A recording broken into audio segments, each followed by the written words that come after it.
Okay, that's what I was waiting for. Thank you, Ernest. Thanks for clearing the air. Didn't want to interrupt that potentially important conversation.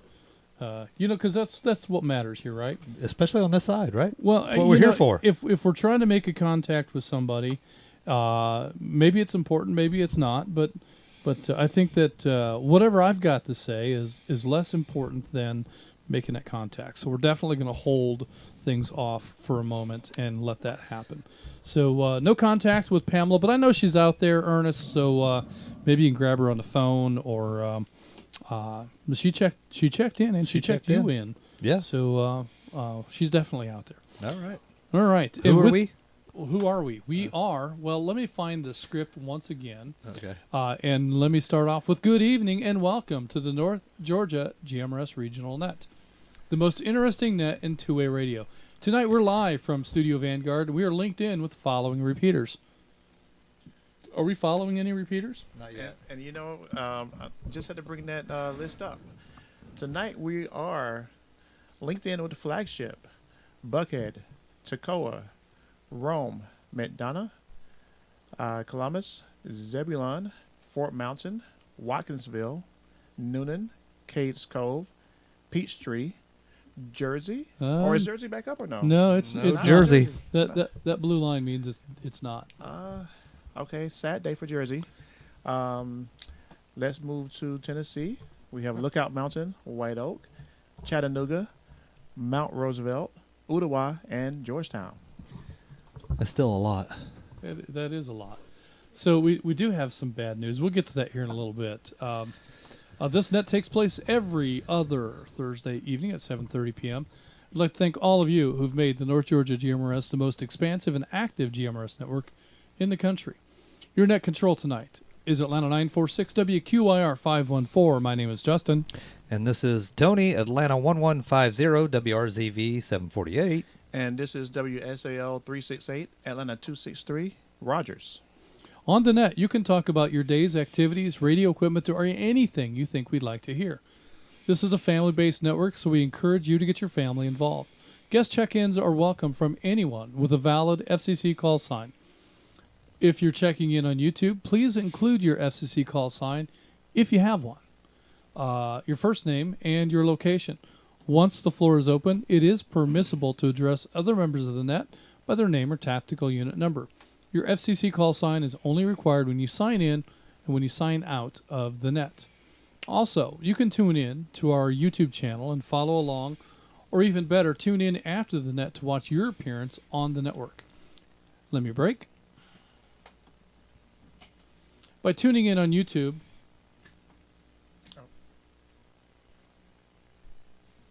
there we go. I think I still have my foot on it. I think, yeah, I'm not sure. I noticed that when I broke the, I had to let it go. It didn't break. the dummy light kept flashing, so I thought, well, wait a minute. If you tune in on YouTube, you'll be able to hear how you sound to us right here in Studio Vanguard. Be sure to like and subscribe and leave a comment so we know that you're watching. These interactions mean the most to help our new channel. Is our channel new? No, it's not new. What season is this? This is season 26? It's season 20, but I think our first YouTube was like 2017. So it's been a few years. Yeah. Okay. So I don't know that we can really call it new wait, anymore. didn't you write that line? I wrote a lot of lines. Okay. So it helps it grow. That's all yeah, we got to say. It helps our channel grow. So tonight's topic is how do we encourage friends, neighbors, and family to engage in radio. And, GMRS is the perfect platform for that because unlike amateur radio, in GMRS, a single license can cover so many members of your family. Most of your family. Yeah. And so if you've got family members that you would like to engage in radio, and I had this conversation with somebody at the Waffle House today. Yeah. He pointed at my shirt and he says, "What is North Georgia GMRS? What is that?" And so it was an opportunity to talk about how GMRS radio differs from amateur radio and how it can be employed, to be able to stay in contact with family members that maybe don't even live in the same household. Or if you're on a farm, in a farm environment, you can keep track of folks that are in different parts of the property. Right. You can maintain that contact. And you can send somebody to the barn for tools. You can send somebody to, from the house to bring something out, order lunch, whatever needs to be done by the use of the radio. So that's a perfect environment for GMRS radio. So we'll talk about that, and we'll talk about some ideas that you have for engaging friends and family and getting them interested and involved in GMRS radio. All right. This is the part where we would go to Jim for the announcements. Jim's not here. Take it away, Jim. Jim, where's Jim? Okay, so Jim's not here, and we weren't able to find a suitable substitute because nobody can do the announcements quite like Jim. Nobody can do like Jim. Maybe. Well, Julie's tips is not the announcement. So. That's not the announcement. And I asked and was given not tonight. Not tonight. So soon, I hope.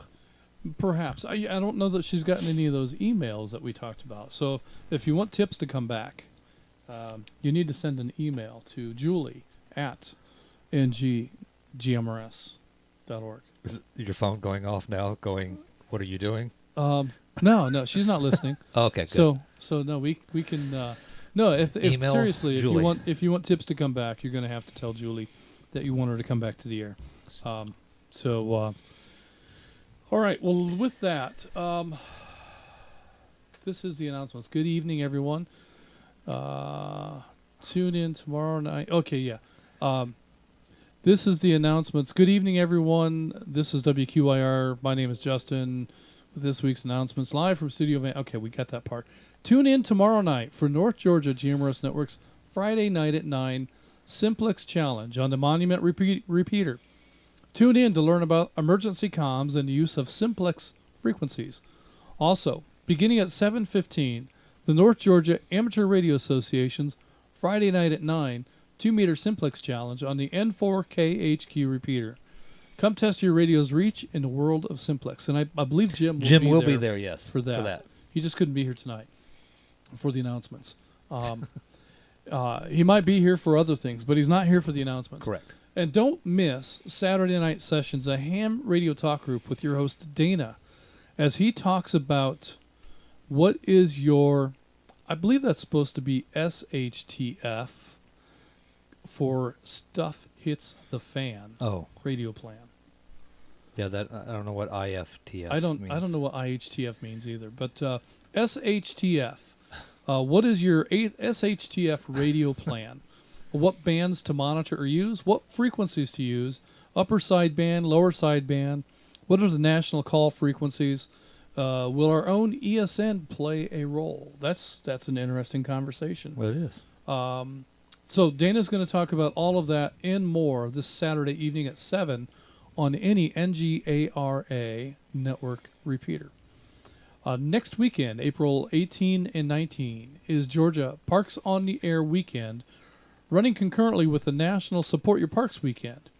The goal is to get all 52 state parks activated. So if you are working on an Activator Award, a Hunter Award, or Worked All Counties Award, or just want to make some contacts, it's going to be a great weekend. Bring a friend. Let me break. Don't forget, all the contacts count for other awards too, like the QRZ USA 250 Award, to make contacts with 250 U.S.-based stations.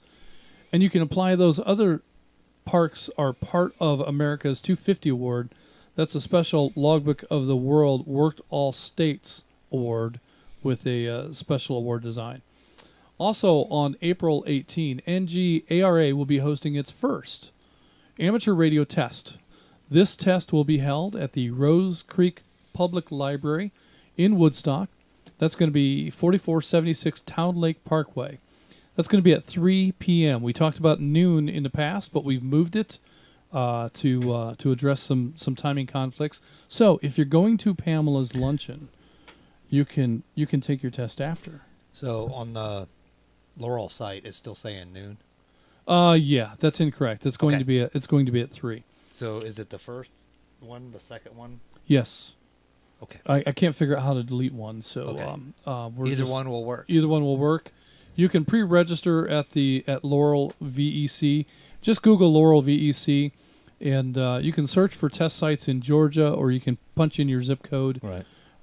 Choose the one that's in Woodstock, and it's listed twice because I goofed up, but it's on there. You go there, and you then are able to click on a link to pre-register. And I can't give you the pre-registration link because it's 148 characters of gibberish. And this costs a lot of money, right? Yeah. It is very expensive. It is free. There is no cost for testing on any Laurel VEC amateur radio test. So free. You'll be able to test. You don't for hear free. that too often nowadays. Free. So if you here's the deal. If you think that here it's perfect for this, right? Mm-hmm. If you're one of those people that chokes up and it's just terrible every time I try to take a test, well, here you can go ahead and take a stab at it, and it doesn't cost you anything. Right. Nothing. All right. It's just the time that it takes for you to come by and hang out with us for a little bit, and you can take another practice test with us. There's no expense to it. You don't have to worry about retesting. You either pass it or you fail. And if you don't pass, you haven't really lost anything. You're still in the same shoes that you're there when you got there. But if you pass, woohoo! And like tonight, you might meet a few friends. And that's another opportunity. So I would encourage anybody that's maybe on the fence or thinking about it. If you don't test with us at this Laurel test event, certainly consider it because we'll have more of them coming up. They may not be in Woodstock. In fact, I think the next one's probably going to be either up north or somewhere inside the perimeter. Haven't decided which direction we're going to go yet. Kind of depends on what we hear in terms of, hey, I'm ready to test.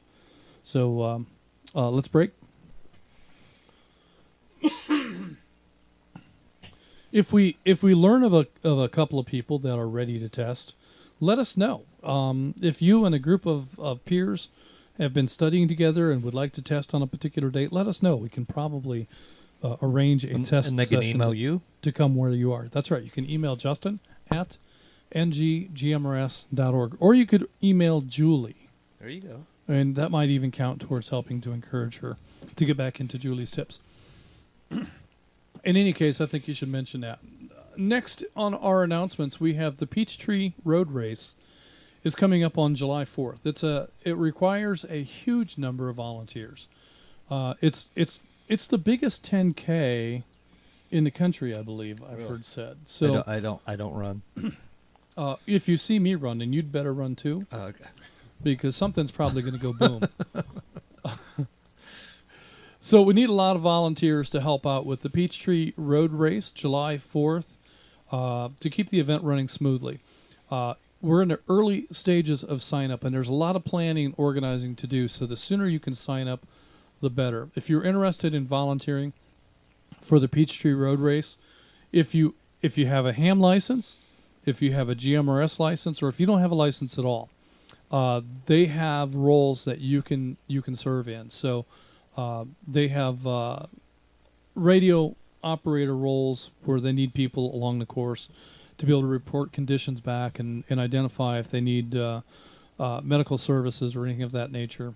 And there's a call center that they need to have call takers man the phones at. So no matter what your license status is, they could use your help. So please consider volunteering. And to do that, you just go to the AtlantaTrackClub.com and look for the volunteer tabs on their webpage. And you can enter PRR26HAM in the password field, and that will get you into the volunteer opportunities for radio operators. Ham or GMRS, either way, the password is PRR26HAM. All right. Here's the part about food gatherings, the good stuff we've been waiting for. I've got some upcoming gatherings to tell you about this week, and they're all right around the corner. Pay attention, grab a pencil, and put these on your calendar.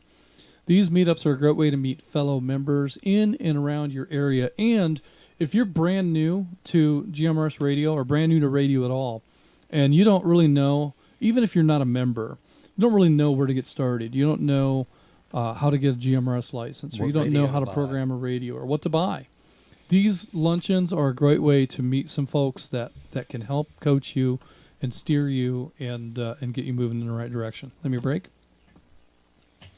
You do not have to be a member to attend these luncheons, and you don't have to be a member, to get involved in radio. If you don't want to become a member of North Georgia GMRS, we get it. That's fine. If you do want to use our repeater network and you want to support what we do, then become a member and do that. But GMRS Radio is a great radio medium even without a membership in North Georgia GMRS. So just want people to understand that that's not a prerequisite. It's right. It's not a pay to play kind of a thing. You can participate in radio without a membership. The Kennesaw Gathering is going to have their next Meet and Geek on Tuesday, May 12th at noon at the Old Town Grill on Cobb Parkway. Bring your radio or your Meshtastic programming issues to discuss and resolve.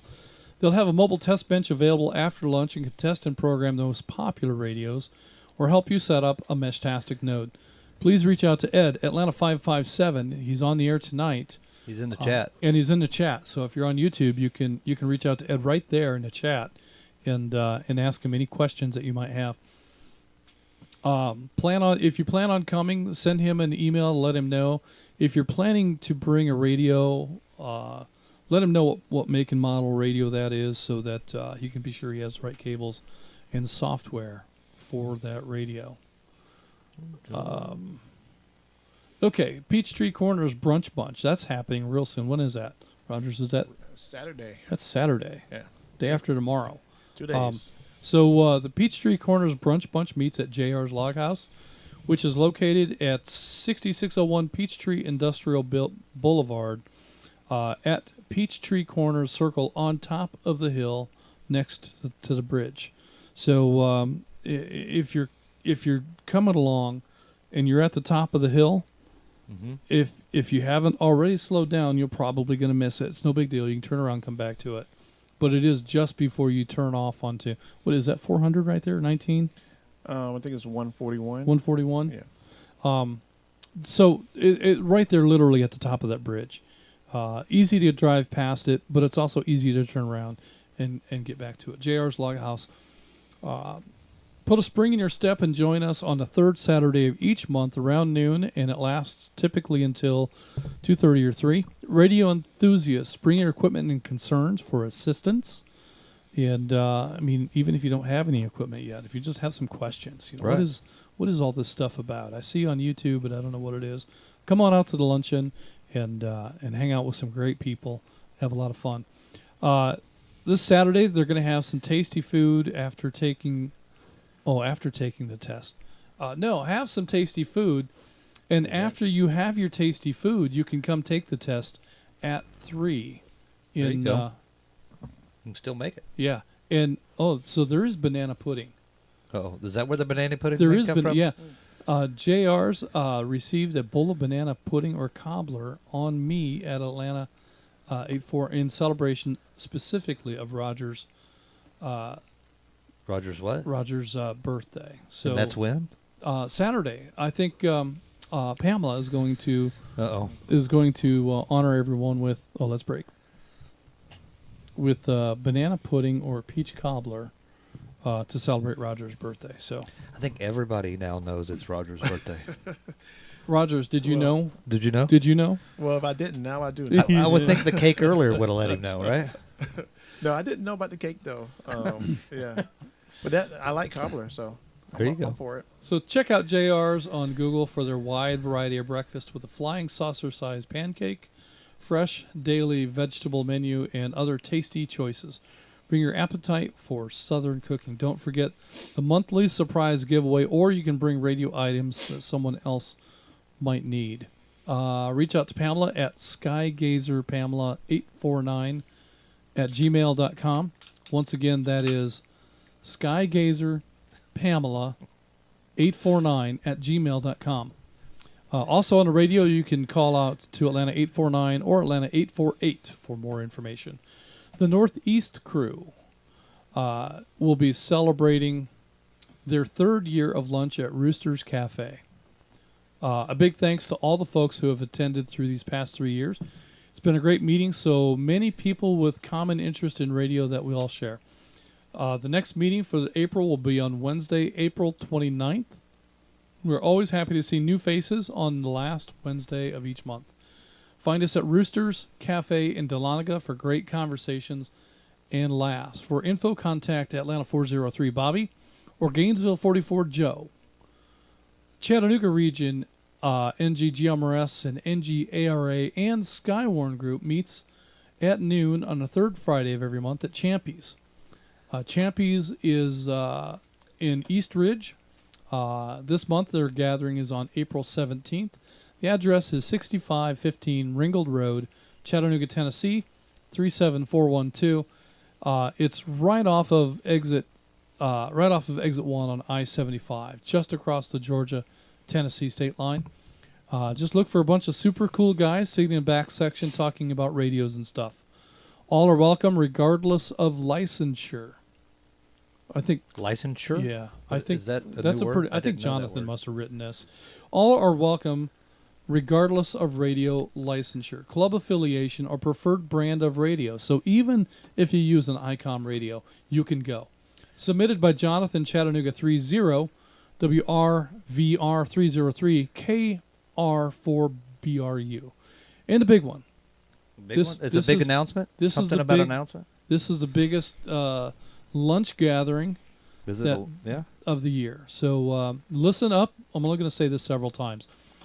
The North Georgia GMRS is pleased to announce our next social event, the 5th annual cookout, hosted by the Smith family. Trey, Gainesville 287, Lynn, Gainesville 286, and Charlie Victor 2 times, Gainesville 285. It is Saturday, May 9th. We plan to eat at noon. The site will be open for parking at 11 a.m. This year, we're excited to announce that this event will be held once again at the infamous flagship repeater site, high atop Sassafras Mountain in Pickens County, Georgia. The address there is 2996 Monument Road, Jasper, Georgia 30143. And this is important. Due to parking constraints, we find it necessary to limit attendance this year to 150 people. Therefore, a timely RSVP is requested. Let me break. I'm not sure how much that may have been cut off. Due to parking constraints, we find it necessary to limit attendance to 150 people. Therefore, timely RSVPs are requested no later than Monday, May 4th. And that's going to be here pretty soon. So get your RSVPs in. When the 150-person limit is reached, we will, of course, give timely notice of such. Also, we are putting a special touch on the event with live music this year, presented by For His Name's Sake, a gospel trio comprised of Lisa and Kenny McGill and NGGMRS member Barry Suggs, Chattanooga 6-1. Since this year's event will be an outdoor location and is dependent upon weather, the event could possibly be canceled with no contingency dates. Keep your eyes on your email in the days leading up to May 9, as we will be keeping our eyes on the weather leading up to that date. The menu is simple: hamburgers, hot dogs, chips, all the fixings, drinks, and a dessert. There is no charge to attend. We want your attendance, not your money. We do ask that everyone brings chairs and easy-up tents for your party. The sun can be intense. Now, if they're saying that the sun could be intense, but if you're bringing tents, will the sun be It won't be in your tent. Tents, or it will be in tents. Outside of tents? Everybody else's tent. Is that not yours, but everybody else's? Okay. All right. So we have a map up on YouTube. So if you wanted to talk about that too, about parking. Parking. So yeah, when you're looking at the map, you may see an entrance that leads up to the flagship site. You're going to drive right past that. There's also an entrance that leads to the fire station. That's a no-no. You're going to drive past that as well. And then there's a kind of a path, a dirt path that comes off of Monument Road that goes into a grassy meadow through the trees. So you're going to take that path through the trees, and you're going to park in that area. We have a couple of side-by-sides, golf carts. We have those kind of things to transport people from the parking area over to the flagship site and back, so that you don't have to walk all that way through the woods. But it's not as far a walk as it seems. No, it doesn't. This picture's pretty high. Yeah. And we cannot park in the fire department area. No. In fact, stay out of the parking area of the fire department altogether. Volunteer fire department. Yeah, we can't be there. We can't be in the way of anything there. I don't want you to even turn around in that driveway. Just stay out of that altogether. We'll have some cones out to help kind of guide people where they need to go, and be looking out for folks with flags. They'll wave you in and help you get parked. So let's see where we're at. We encourage you to bring your friends and family who might at some point be interested in radio. This is always encouraged. Let me break. We do not require a membership in North Georgia GMRS or North Georgia ARA to attend this annual event. Also, on your way to the event, you might want to tune your radios into the Monument repeater where we will be monitoring. I don't know why that's so hard to say. And transmitting any critical updates and pertinent information related to the event. The Monument repeater info you receive on 462.550 with a tone of 141.3, and Monument receives on 467. So you're going to transmit on 467.550, also with the same tone, 141.3. This is important. All right, write this down. Write this down. You must RSVP to NGGMRS events, plural. NGGMRS events at gmail.com. Once again, What was that? NGGMRS events at gmail.com. I think that's correct. Indicate the name of the members of your party and how many people you're going to have. If they have a call sign, include as much information. I don't know that we don't need a date of birth or a social security No, we number, don't need but any give of them that. pretty much everything else. What a tag number. TAC number, call sign, yeah. First name, last name, First name, last name. party number. Yeah. Whether or not you're a VA. Ronnie veteran. says there should be green cones out, right? Yeah, the cones are green. We do have some orange cones too, but most of them are green. All right, that's going to be May 9. And once again, food serves at noon. Look forward to seeing you all. Gates open at 11, and yeah, this will be a lot of fun. So, yeah, come hang out with us. That's it for the announcements. Let me break. Back over here. All right. So with that in mind, let's go to once again back to check-ins. We had a pretty good round of early bird check-ins. It looks like we've got about 30 on the roster so far. We've got a bunch of YouTubes. And then nearly from 15 Ed. more coming Thanks, in Ed. from YouTube. So very good. Appreciate that, Ed. We'll continue on with check-ins. Ed, I'm going to leave a couple of blank lines here so you've got some room to work. And we'll continue on with check-ins from any repeater other than the flagship machine. Net Control, standing by.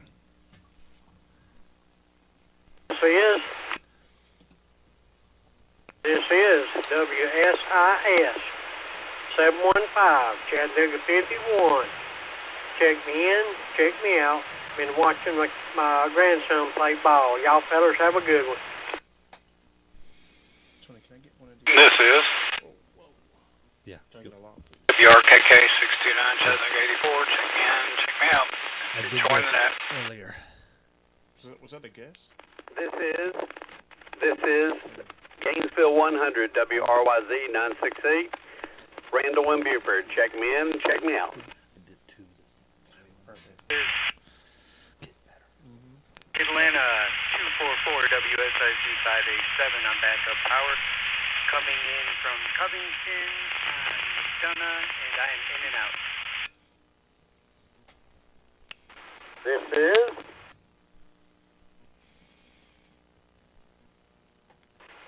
is WRAT 241, Atlanta 403. Bobby over in Cleveland at the Vortex. Check me in and out. Or we can do something. This is Justin, WSKY 558, Blue Ridge 25, checking in and out. This is WSJN 275, Atlanta 313, Stephen Swanee, checking in and checking out.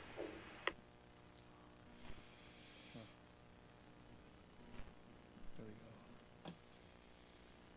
Nice.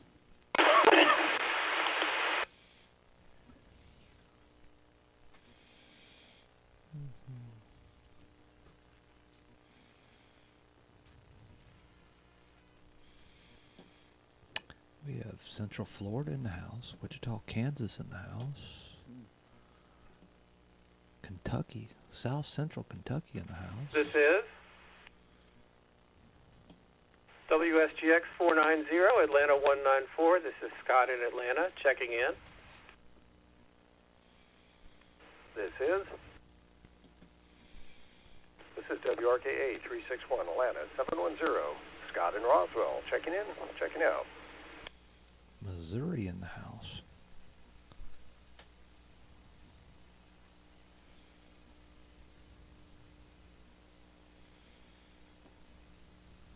Oh, Tony, can you scroll down there, please?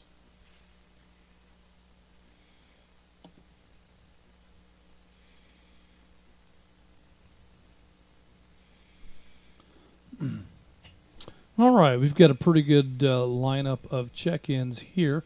Let me go ahead and acknowledge these. I'm going to acknowledge our RF check-ins first, and then I'll come back and pick up YouTube check-ins. So, Ed, go ahead and grab a couple more if you can. Chattanooga 5-1, Howard and Saudi Daisy, in and out. Chattanooga 8-4, Jim in Hickson, in and out. Gainesville 1-0-0, Randall in Buford, in and out. Atlanta 244, Adam in Covington on, I think he said he was on battery power. Yes. is in and out. Atlanta 403, Bobby in Cleveland, in and out. Is he at the Vortex? He's probably at the Vortex. We have Blue Ridge 25. Justin in Dahlonega is in and out. Atlanta 313, Stephen in Sewanee, in and out. Atlanta 194, Scott in Atlanta is in tonight. And Atlanta 710, Scott in Roswell, in and out. And then for YouTube check-ins, we have Gainesville 43, David in Winder. I think we got him on RF as well. We have a guest check-in from WRSN 677, Michael in Turner Hill, checking in on YouTube. From Southwest Missouri, we have WSDE 398 checking in on YouTube. And from somewhere in Georgia, we have WSML 769, a guest check-in on YouTube. We've got our very own Rome 12. Mark from Rome is checking in on YouTube. A guest check-in from WSK1275. Yes. From an unnamed user in Lynchburg City, DF. What is DF? I don't know what DF is. I don't know what that is either. Or It's yeah. We also have, so I'm not sure the call sign is right, but moving on, we've got WSLE 355, Scott in Wichita. We have WRQE 398, Richard in Hayesville, Kansas. We have WRKJ 453, Chattanooga 69, the Velvet Elvis from Las Vegas. Does he have green cones too? Well, I'm the one with the green cones. Oh, okay. So, maybe we can get him to put them out. we're gonna hand the green cones out to the cone crew. That's probably gonna be Ronnie and Bobby and Joe and a handful of others. Do you want to be part of the green cone crew? I could volunteer, yeah. Yeah. Yeah. All right. Yeah. So we'll Bobby, if you need some Does green, it get me an extra hot dog or hamburger or something? yeah, I don't know what it gets you. Oh, okay. It probably Hard gets you, time. probably get you yelled at if you lose another one of my green cones. Uh-oh. Where was I? I don't know. I think we're at Dalton. The WRQH815. We need a break. Dalton in Central Kentucky. Let's break. And a guest check-in from WRVE 372. No name, no city. That's okay. WSBS 374. That'd be Rome 11. Mark in Adairsville. And WRXD 340. David in Wichita. We have a check-in with no call sign. James in... the UK. Oh, James in Ableside, Cumbria, UK. That's fantastic, Welcome, James.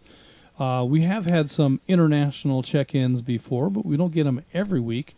Glad to have you along. Hope you enjoy the program tonight. Get 2 more or 3 more down there at the bottom. Also from YouTube, we have WSME 953, John in Central Florida. We have Miko Wolf is checking He's in. in New York, isn't he? Yeah, he's in upstate New York somewhere. And we have WSML 769 Josh in Lovejoy, Georgia. So if my figures Checking are in right, on that's YouTube. 7 different states and 1 other country. I don't know if your figures are right or not, but I don't know. we'll go with that.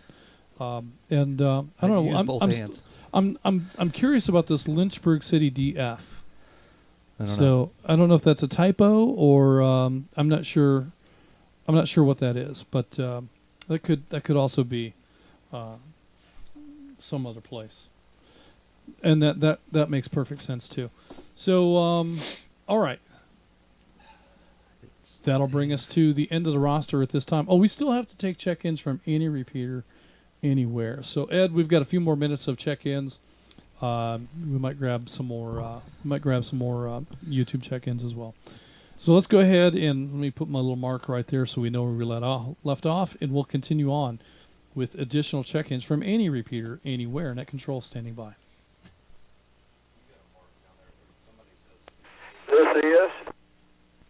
This is Chuck. This is WSRA 977, McDonough 24. Name is Robert. from the Zebulon repeater. Checking in, checking out. Lost my mouse.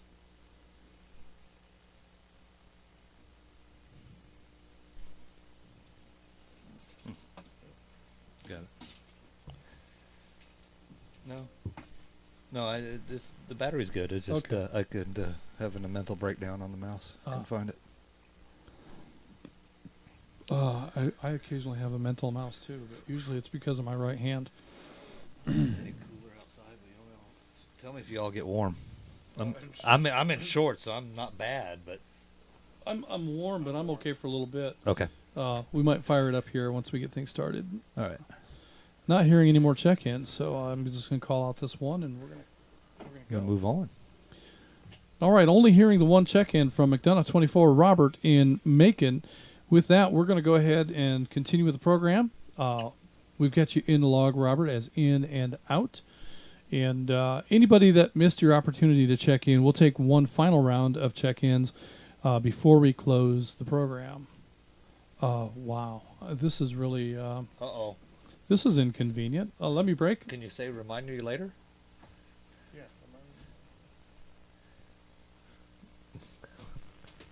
That was a little odd. Software update available. You can't What see for- anything on the screen. One of our monitors just until went you- blank. Until you say whether or not you want to let a software update happen. Holy cow. Good thing you it for was that. a monitor and not a computer, at least, right? Yeah. Well, you know, that happens to me at work. IT will say, you know, we have to force a restart on your computer. Right. And they give you almost no warning. Right. Sometimes you get 10 minutes. Sometimes you get a couple hours. Sometimes you just, you know. And knowing you got 130 tabs open? Oh, yeah. Yeah. Yeah. I had a big meltdown with them here a few weeks ago because it was, not only was it 130 tabs, but it was software. It was stuff that was in development that doesn't autosave, and it requires. So basically what happened is we lost about 3 days worth of work. Oh, nice. And so I told you guys do this again, and one of you are going to be coming up here, and you're going to be sitting with me the entire time that I rework all of this work. And you got to stop this. You've absolutely got to stop this. I had the one of the directors on the call at the time that's happened, and so they've got protocols in place now that they'll notify us before they reboot our machines. But nothing's a life or death. No, you need 10 minutes. No, that you can't give somebody reasonable time to save their work, and sometimes I need a couple of days to get to a stopping point because these databases are complex enough that if you save them but you haven't completed some of the formulas, then you save a corrupted file, and when you reopen that, it's still corrupted. You're never going to get it right. Mm-hmm. So you have to get it to a place where it can be checked in to know that you have a safe save point on the file, and the IT folks just don't really seem to appreciate that. So this week's topic is not computers that force reboots, but getting friends and family involved. One of the things I love about GMRS Radio is the family-friendly nature of it. So this is a great platform to get family involved, right? So if you've got kids and you want to encourage your kids to enjoy radio, or if you want to maybe coach them into getting involved in radio, this is a good first step towards amateur radio because there's no testing required. Nope. So if you have a license, even if you don't have a license, if you're one of those watching on YouTube wondering what in the world this is, GMRS Radio is a radio platform that you can enter into from the FRS end of things without a license. Right. No license required for FRS radio. You get into the more powerful GMRS radios, and now you need an FCC license to be able to use that radio. But there's no test required. You just apply for the license, and once you have that license covers you. It covers your spouse. It covers your children. It covers your parents. It covers your siblings. Grandkids. It covers grandchildren, nieces, nephews, aunts, and uncles. It covers step family members. So if you're a mixed family, let's break. A blended family where you have kids from her marriage and kids from his marriage and kids from both marriages or neither. You know, it all works. And that license will cover everybody in that family, no matter how the family is made up. And like, for instance, if you want to be able to reach out to your family and they live 2 miles down the road and around the corner on such and such street, a lot of times you can do that in simplex. Right. And if you can't do it in simplex, you can certainly do it through a repeater. But a GMRS license is the beginning of making all that happen. And the beauty of that is that it offers a lot of the communications opportunities that ham radio offers. Not everything, but a lot of it, Right. without having to pass a skills test or a knowledge test. You just apply for the license. Right. And once you've got that license, then you can operate in GMRS bands, and if you have permission from repeater owners, you can operate on the repeaters. It doesn't have to be one of our repeaters. There are plenty of repeaters out There's there a lot of them out there. that don't require $90 a year. Yep. And you can make that work for you too. So it doesn't have to be a linked repeater network. The one thing that we offer that really no one else does is a footprint. We can give you coverage, just like the map shows, all across North Georgia and parts of Tennessee. It's the largest radio coverage area. Our coverage area is bigger than WSB-TV. Correct. So you can reach people, and you can have emergency communications, or you can just have a chit chat with somebody that's in a whole different state, a couple hundred miles away from you, and you can do that through a linked repeater network. You can't really do that through other repeaters. You can do some of that in amateur radio, particularly in HF and VHF, but you're not really going to be able to reproduce what we have any other way. So North Georgia GMRS does offer something you can't really get anywhere else. And by anywhere else, nowhere else in the country is there a linked repeater network as big or as advanced as ours.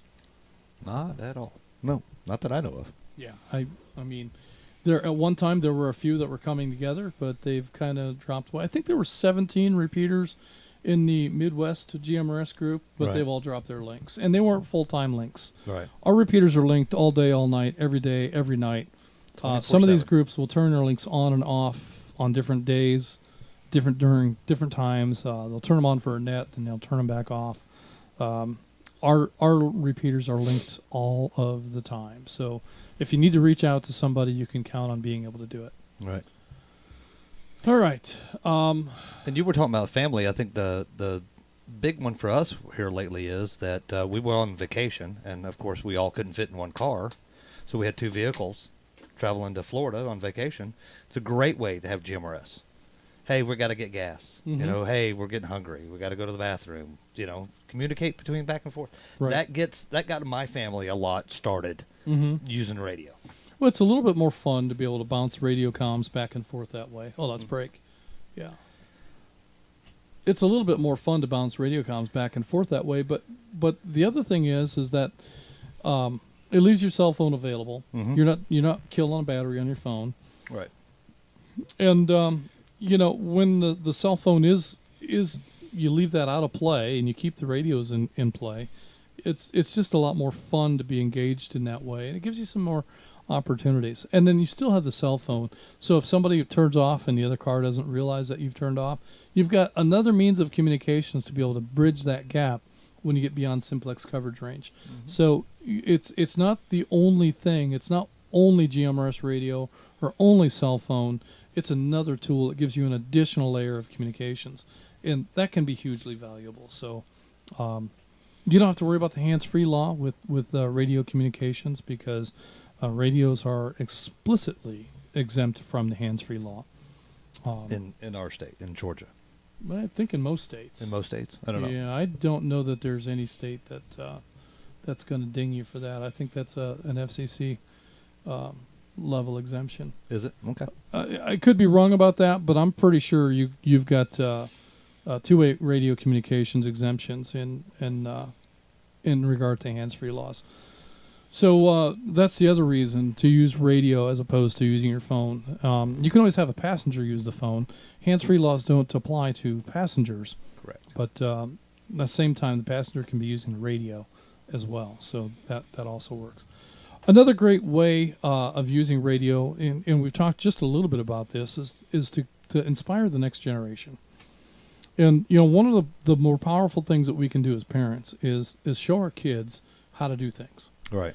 And the kids may or may not pick up that interest, but I think the science aspects behind radio are enough that most kids are going to see this and wonder how, why does this work? Right. What is this that allows me to cast my voice? So, we lose some of that magic with cellular communications, with the internet and so forth.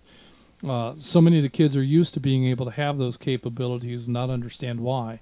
But the radio is a little bit more approachable, and it's easier to explain how radio works than it is to explain how a cell phone works, because most of us don't even know how anymore with CDMA and how channels get used by more than one communications device at a time and through time division, and how cellular packets get transferred from one cell to the next cell to the next cell, sometimes completely seamlessly and you're not even aware of it, and sometimes each time that call gets transferred from one cell to the next, you add in more latency and more latency. Right.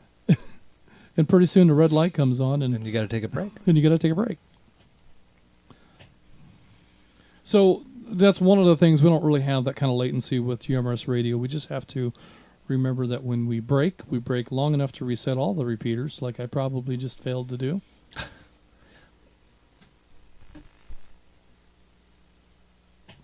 And we need to remember that when we push the PTT, we need to pause for just a brief period, let all of the repeaters get reconnected, again, like I just failed to do.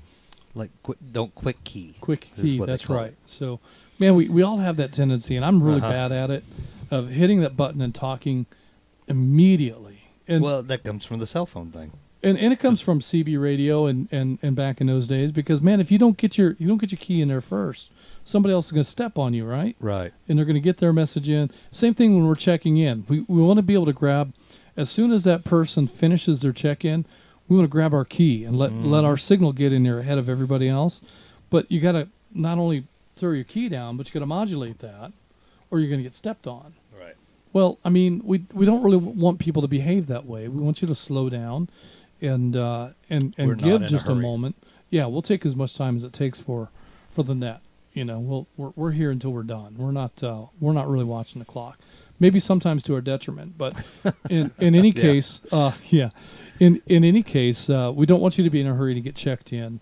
We want to be sure that we give everybody a chance and to take all the time that we need to do that. So, and some people that are wondering what we're saying, we need to take a break, or what the red light is the timers. The repeaters are on a timer. What are we at 3 minutes, right? 3:30. About 3.5. This is a 3-minute timer. So we have 3.5 minutes to talk before we need to unkey and then rekey again.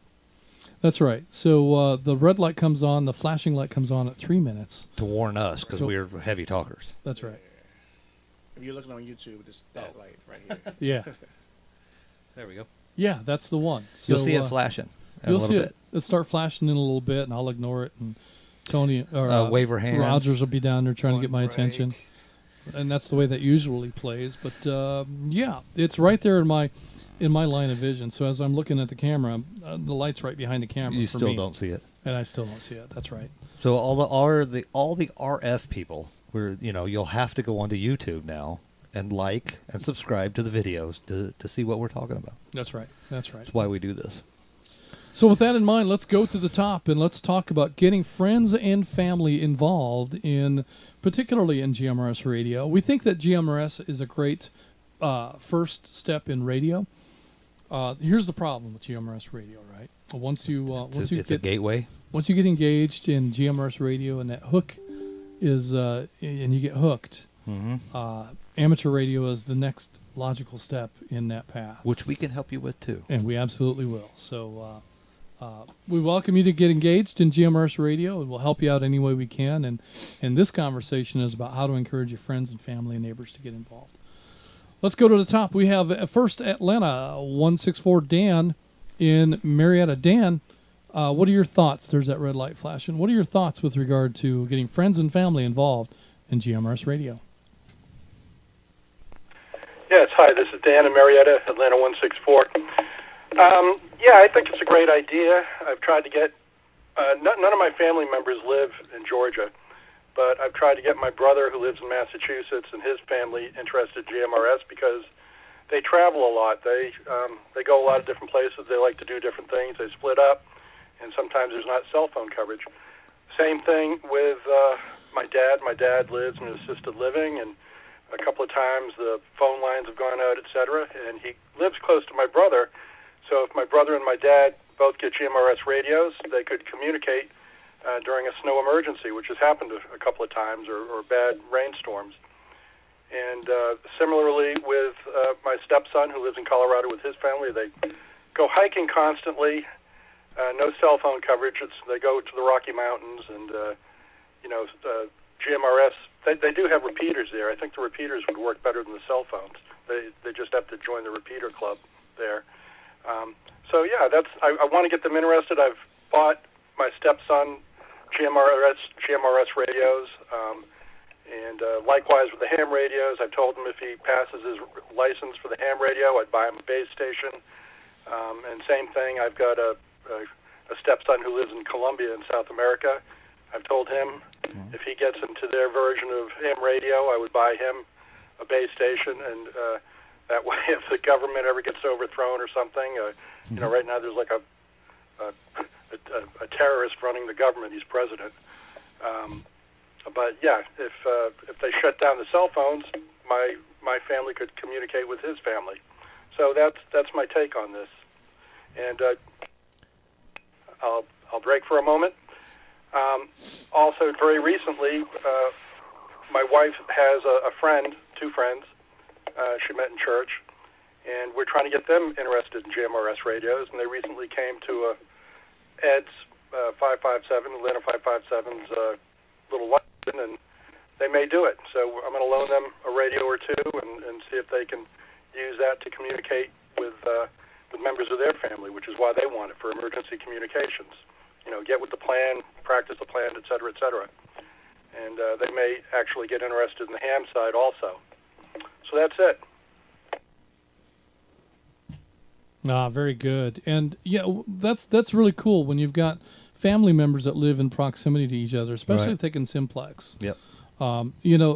Because in simplex we don't get quite as worried about the what I want to say, the rules, the call signs and the jargon and stuff. You can just play walkie-talkie on simplex. Correct. Yep. Now the FCC does require that we identify. It's no big deal. It's just a call sign. Mm-hmm. TAC numbers is something that we use to distinguish different users with the same call sign. Correct. So on our network. Because, really on any network. Well, yeah. And so North Georgia GMRS will issue a TAC number to its members. But you can create your own TAC number. Right, for simplex purposes, right? You can be Unit 1 and Unit 2. You can be house and barn. You can be tractor and truck. You can Bravo, Alpha, whatever you want to do. Whatever you want to be. You can make up whatever you think you want. Or if you are a member of North Georgia GMRS, most people will use their NGGMRS TAC number pretty much everywhere they play. Right. In amateur radio, most people will know one another by their call sign.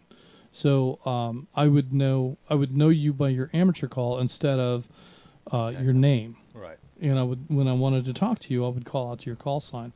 And GMRS, things are a little bit different because I don't have any. Do you know what my call sign is? No. Rogers knows. WQ, I don't know. QIR? Something. 407? No. 407 is actually the last three of Gary's. That's what I was thinking about. Yeah. I heard him on the air earlier today. Uh-huh. WQIR or something like that. Yeah. WQIR is correct. Yeah. WQIR 514. So we don't know each other's call signs, but in amateur radio you do. Here we know each other by TAC number. So Rogers is Atlanta 263, and Tony is Atlanta 1150, and I don't remember what I am, but probably everybody else knows. So that's just a little different culture, I suppose. It's easier. And like you said, though, when you got multiple family members, might be members on our network. Mm-hmm. I know I have 5 TAC numbers for my family. Well, CV checked in earlier today, and CV's got himself, and he's got Lynn, and Trey. So if we were to call out to WRKN 234, how would any of them know which one we were calling? No. Because, CV's got a pretty big head. He'd probably just assume that we're calling out for him, Right. and he Could would be Lynn. answer on behalf of Lynn. of that entire family. Woody. But even if I were trying instead to reach out to Trey rather than CV, Right. because let's face it, Trey's a pretty cool dude. Okay. And so if I wanted to talk to Trey and I just call out to WRKN 234, CV's probably going to come back and say, "What do you want? Let me break." So if I want to specifically get Trey, then I'm going to have to call out to Gainesville 287 and see if I'm cool enough for Trey to answer. Right. I don't know that I am. But, I could be. But if We I only don't call hope. out to Gainesville 287, Trey's probably never going to answer. Right.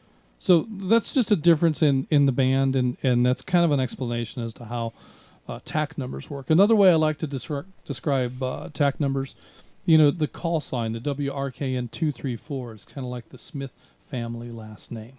Right. So if you're trying to reach the Smith family, that's the name.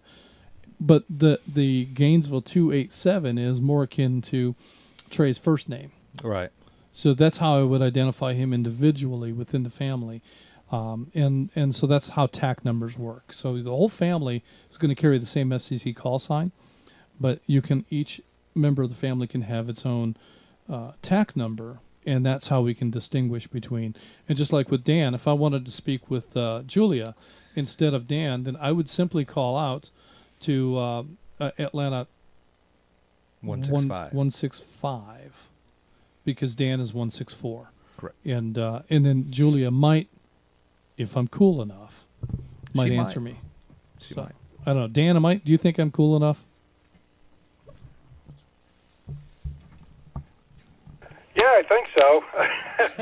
Yeah, you're definitely cool enough. No, I was kind of hoping Julia would answer, but that works. Good stuff. All right. Well, thank you for that, Dan. And, yeah, hopefully you can get your family members engaged in radio, and that's a great way to go about doing that. Next on the list, we've got Atlanta 557 Ed in Kennesaw. Ed, what are your thoughts with regards to getting family members engaged in radio? Well, good evening, everyone. Great net, guys, as always. Dan touched on a couple of the things. I haven't been successful yet getting family members engaged, but I have gotten a number of friends and acquaintances engaged. And Dan talked about the two folks that we recently met. And funny story, it turned out that I knew her from 20 years ago because she taught both of my kids in high school. Yeah, but cool. Gatherings are a great opportunity to engage and bring people on board. And I have absolutely no reservation, nor should anyone on this net have any reservations about inviting folks to join our group because it is a great set of folks. It's family-oriented. So I enjoy introducing folks to the group. Let me break. So getting them to attend one of the many gatherings that we have across our coverage area, I think is a good start. Another approach that I've taken, which works pretty well, is I'm sure everybody on the net is like me. We start out with buying one HT, and then another one comes out that has a bell and a whistle that we absolutely have to have. So before we know it, we've got a cluster of HTs that we no longer use. So those are good loaner radios to give to people. And if it's someone that doesn't have a GMRS license already, you can easily program those so that they're at listen only, so that they can't accidentally hit the button and do anything that the FCC wouldn't want them to do. Can't so give these things away. I tend to introduce them at meetings and get them to know the people. And then if they're interested, give them one of your old HTs that you no longer use and tell them, here, take this for a week or a month and listen to it and see if it's something that you like. Yeah. Those are the thoughts that I had. Back to net control. Yeah, that's a great idea. And, while you were talking, I held up a couple of HTs that just happened to be here. There are a couple of GM30 radio oddities. Very inexpensive. It's kind of radio you can hand out, and if it doesn't come back, it's not that big a deal. You're not worried about it. But one thing that I've learned is if you're going to loan a radio to somebody, make sure that you know what area they're operating in, and that the repeater that works best for that area is programmed into the radio, and is already tuned up and ready to go for them, because they're going to, when somebody grabs the radio and they don't know anything about it, they're going to probably remember how to turn it on and how to turn it off, and that's about it. So if they've got to change channels, they might not be comfortable. Right. Like, for instance, these radios are set to 600 simplex. And, if I just hand this to someone, they're not going to have any idea how to get it to play on a repeater, or what channel to switch, or even how to get to a channel, because there's no channel knob on this. You have to change channels through the push buttons and through the menu function. So it's not something that's really going to be intuitive for somebody. So along with loaning out the radio, make it stupid simple for them. Even so if you have to delete some of the channels. And that might be a good thing to do, is get rid of everything that they don't need, so that they've got maybe 2 or 3 options. And 2 is probably a good number. You can either have it on this channel or this, or put it, or you can do a repeater here. You can do simplex here. You'll give them a very basic, very limited number of functions in that radio, so that it's really difficult for them to get off on a channel that they don't understand, or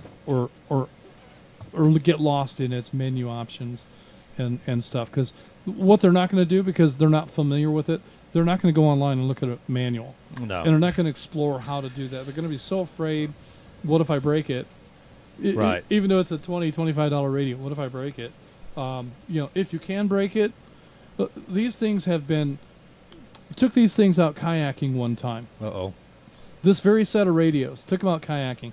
And, I'm a pretty smart fella. I figure I'm going to put these things in a Ziploc bag, so that if the kayak takes on some water, right, we've got a little water barrier to keep them from getting soaking wet. Did they overheat? No, they didn't overheat. You know what happened? No. I don't know how it happened, but the Ziploc wasn't sealed, and the Ziploc bag filled up completely with water. Nice. And these things were absolutely in the bath. And, I figured that's it. They're toast. They're done. Being water resistant is not the same as being waterproof. Totally different. Two totally different thing. So these things rolled around in the trunk of a car for probably 6 months. Ugh. And then one day, out of curiosity, I turned one on. It came on and worked. Nice. Let me break. But keep it simple. If you're going to hand somebody a radio, keep it very, very simple for them, so that they don't get lost in the menu, and help them to understand that, hey, even if you do screw it up, and I don't think you can, you drop this thing in a toilet, it's probably still going to work. Right. Even if you do screw it up, it's not that big a deal. Not asking you to go out and drive over it with a truck, but at the same time, if something happens, don't be afraid of telling me that, sorry. Yeah. We're good. So, and that's another philosophy that I live by, is, I'm never going to loan something to somebody that I wouldn't be willing to give them. Right. So when it comes to tools, when it comes to using a vehicle, when it comes to loaning money, don't expect it back. If I'm going to give money to a family member, I'm not going to ask for it back. No. It has to be, in my mind, it has to be given to them as a gift with no expectation of it being returned. Yep. Now, I might have an expectation that it be used in a certain way, but that's a whole different matter.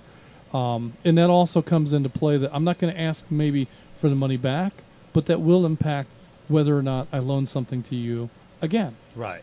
So just something to consider. If you're going to loan somebody a radio, be prepared to get it back broken or dysfunctional, or maybe not get it back at all.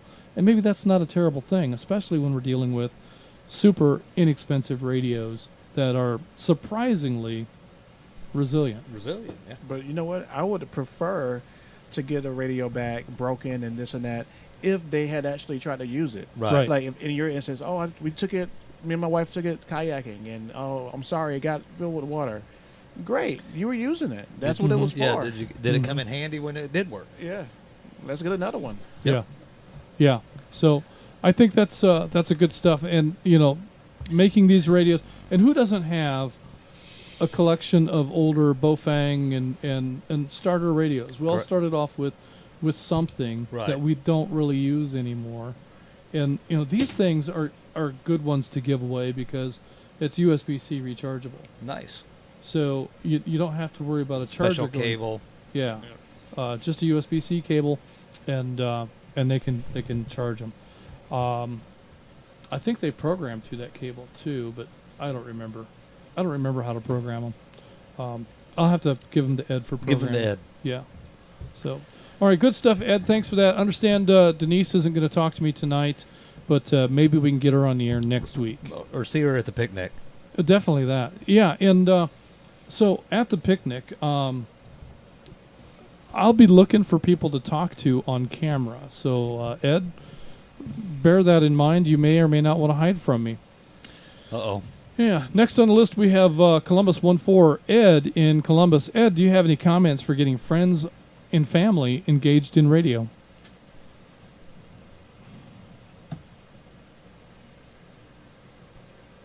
Sorry, can I make it again? Well, I didn't catch what he said. I don't either. Can you come back with that, Ed? I did not copy.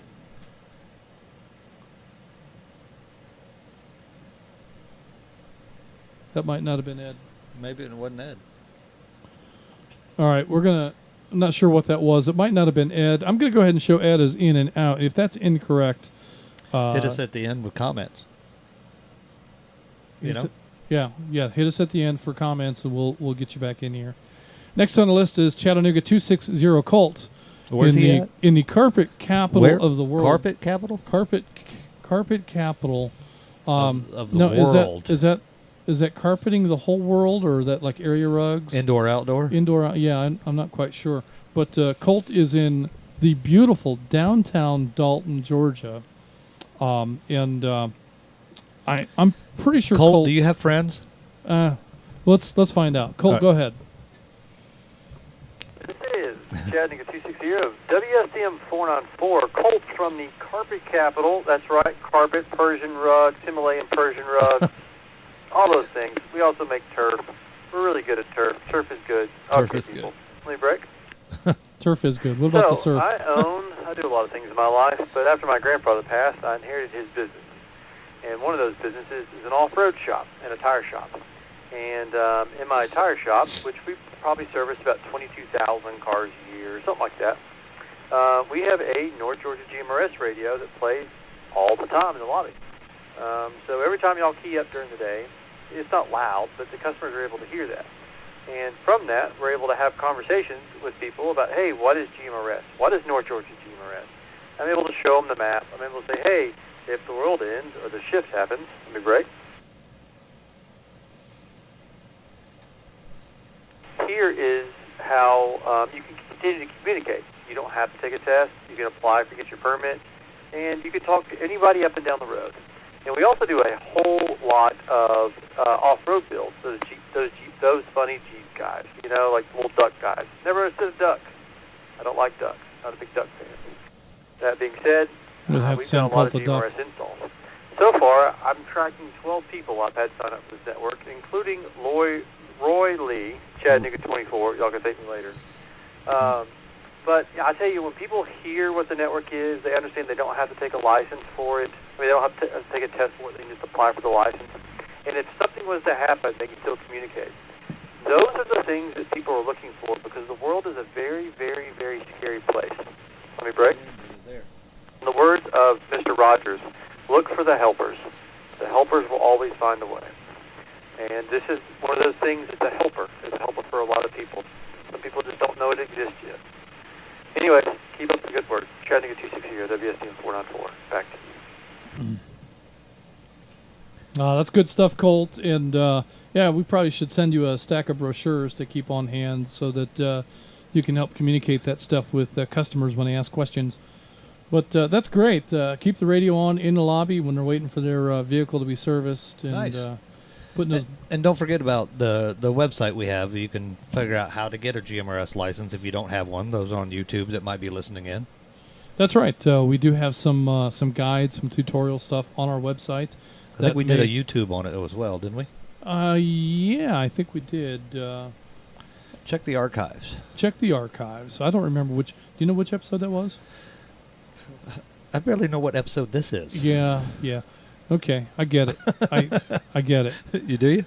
Yeah, we don't catalog our material really well. No. So that's something that We'll we just need. We go need back someone, and watch them all. Yeah, we need someone who's really good at that kind of thing to spend some volunteer hours with us, cataloging and organizing our content. Oh, everybody's looking at me, huh?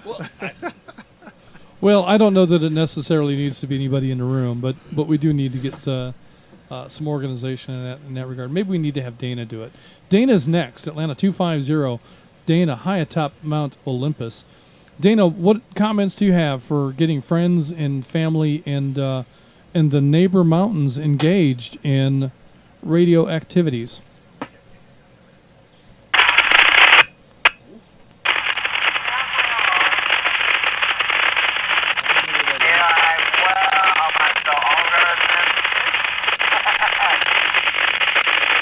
That is different. What is that? Not sure. Not sure, but if Dana doesn't come in here, we're going to drop him. Atlanta 250, are you there?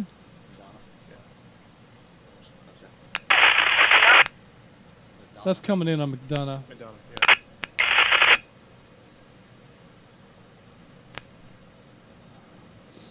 All right, we're going to move on to Atlanta 849, Pamela in Duluth. Pamela, I know that you take every opportunity to talk about GMRS radio when you're out and about and at various places, and I know that you carry the flag just about everywhere you go. Yep. What advice do you have to encourage people to get GMRS or get your family and friends and neighbors involved in GMRS radio?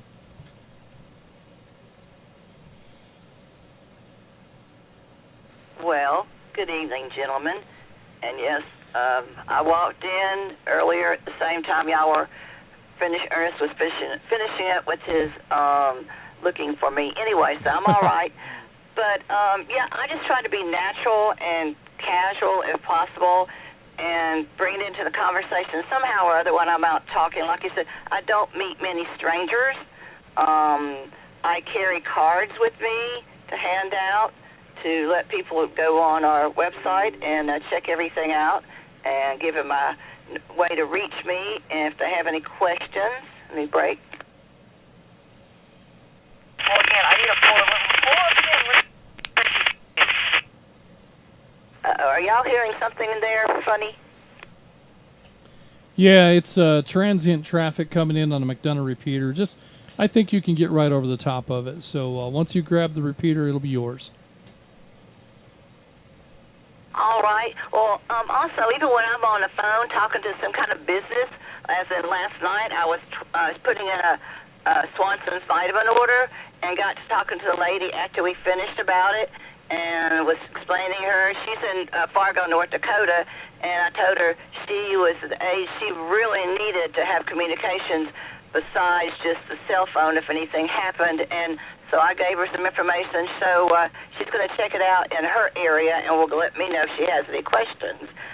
But, yep, I like talking about it, and I'm going to have special cards made up that actually has how they can come to our lunches, or if they're in different areas where they can reach out to the other lunches and gatherings that we have.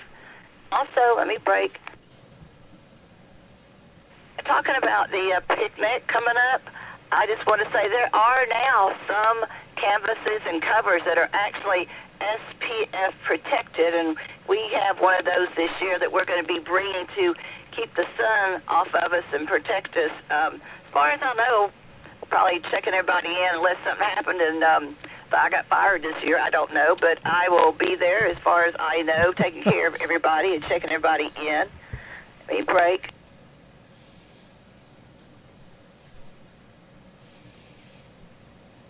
Oh, the announcement for the lunch, our lunch on Saturday, I think you kind of got it a little turned around there.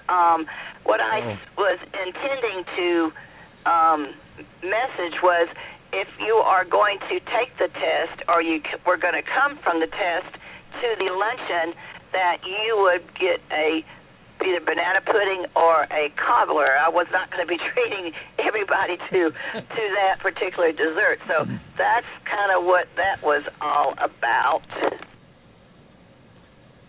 And also, I wanted to reach out to the person that was in the Turtle Hill area to let them know they may be close enough to possibly come to the Peachtree Corners Luncheon. And the gentleman, Atlanta 313 in Sugar Mill, might be interested in coming to our group, Stephen. And I'll hand it back over to you. I think I covered everything, and still talking to everybody. I'll get whoever I can to come to join our group. Wait a minute. I'm sorry. One more thing. I do talk to people. We go to the Gwinnett Area Amateur Club, and we have 3 guests that have been coming to the Peachtree Corners Brunch Bunch that will look like they will be potential GMRS members with North Georgia. So I'll hand it back to you now. Outstanding. That's very good stuff. And what a great way to spread the word of North Georgia GMRS, just by meeting with people and explaining what we do and how we do it and where we're at. Pamela, maybe you don't know, but my ham test got moved. It had originally been scheduled for noon, and it got moved to 3 p.m. So anybody that's testing will be meeting you at JR's for dinner. Or if they show up for the lunch and they don't have they want to test, well, no, it's too late for them now then, isn't it? Yeah, we do need to have pre-register. It's really, really But you tough. can encourage them to go onto the LoRa site and register for the next one. That's right. So there's actually a monthly Laurel testing that happens down in Noonan. I've been down there for the last couple of months getting trained on how to conduct these tests. Nice. So that's one that you absolutely can attend, and it might make more sense if you're in that region to go to Noonan and take that test. It's free, just like the one that I do. It's exactly the same. You do have to pre-register for that one as well, but that's a monthly test, and it's at the same site month after month. And that's for your amateur side, not For the amateur GMRS radio. side. That's right. The GMRS test is just simply navigating the FCC website. Yes. If you can do that, you can absolutely navigate it for amateur radio testing. But, absolutely. So if you're interested in that, now my test sessions are going to be a little bit irregular. In that, not yours. Yeah, mine. Yours irregular. Yes. Who'd have thunk it? Imagine that. The NGARA test sessions are going to be at different locations. I'm probably going to be conducting tests on maybe a quarterly basis, and probably not at the same place every time. Nice. So if you have a group of people that are interested in testing, let us know, and maybe we can tailor our location to your dates and make that happen. So if you can come up with a location and you know of a couple of people that will be ready to test, we will work toward making VEs available to try to make it to where we come to you. Yes. So very much hope to be able to do exactly that. And Pamela, thank you very much for hosting the wonderful monthly job. luncheon. I know it's taken a long time for it to kind of take off. There for a while, she was not having the attendance that she'd hoped to, but consistency is the key, back up, right? is it, Rogers? Yeah, I think the last time we had about 18 people. Nearly 20, so you'll have a couple dozen before you know it. Right. And it'll be they'll be breaking out more tables, and I think you're going to have to get your own cobbler, though. Maybe so, but it's affordable. It is. I mean, Julie and I had lunch, breakfast, brunch, whatever, with the group a couple of months ago, and we were very surprised at how low the cost was. It was less than $20 for both of us, including the tip. Wow. $18 or something like that. So very, very, very affordable. Let's break.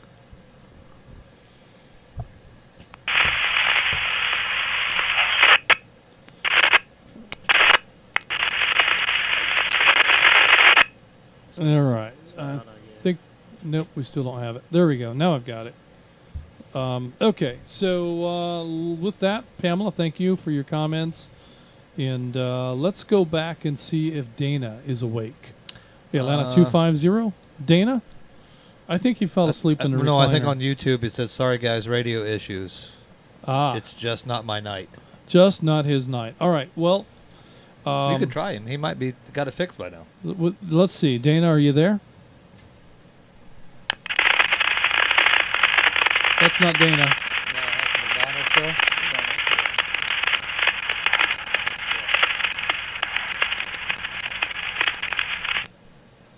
All right. You got it. Okay. Looks like I got it back. So that noise was not Dana. That was the McDonough machine again. I don't know if we've got somebody down there dead keying or just what's going on, but we got the repeater back, so here we are. Next on the list, it looks like we have Atlanta 194 Scott in Atlanta. Scott, do you have any comments with regards to friends and family and getting people involved in radio? Hi, this is Scott, WSGX490, Atlanta 194 in Atlanta. Most of my family is now in Western North Carolina, and so I do have, and actually, I guess they would understand the emergency situation because they did get through Hurricane Helene. So right. It's good to know that they got through that okay. Stand by for break. Yeah, and what I've done with them is I've got the FRS radios. Like a lot of people, I have too many radios, so I've actually got 8 FRS radios. Mm-hmm. But we did some distance testing with the FRS to see how far out we could get. And the next step, I guess, would be to step up to GMRS. And there is a nice repeater system there. There's a nice repeater there, open repeater. And so I would need to figure out how to explain what the repeater is and how to use, how to use the FCC ID and all of that. So I'm open to suggestions. Stand by for break.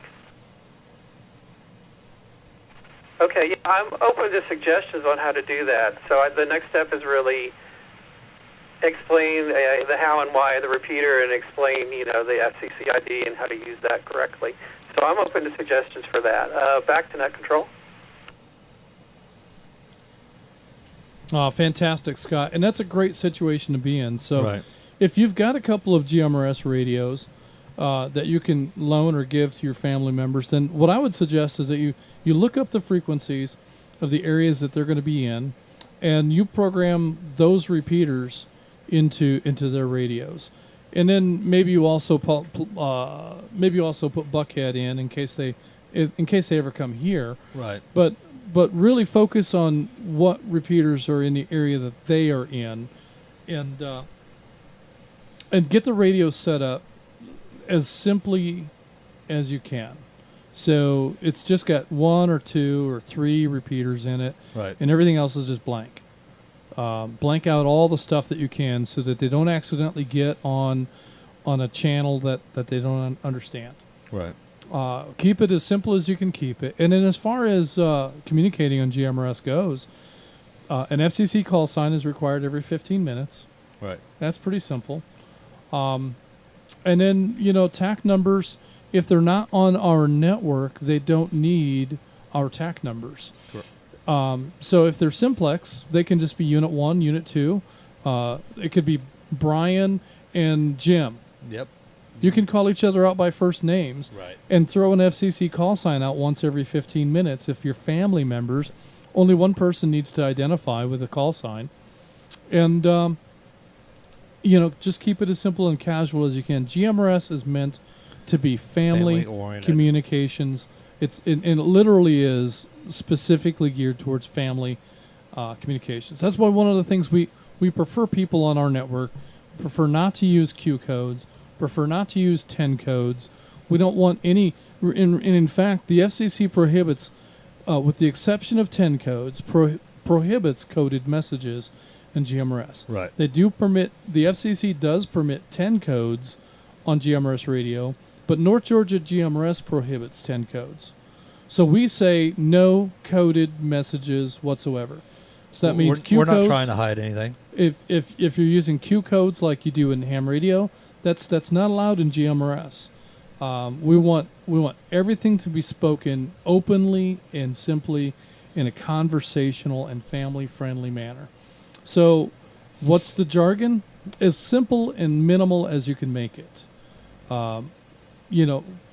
clear in monitoring, what does that even mean? If you're done with your conversation, just clear up.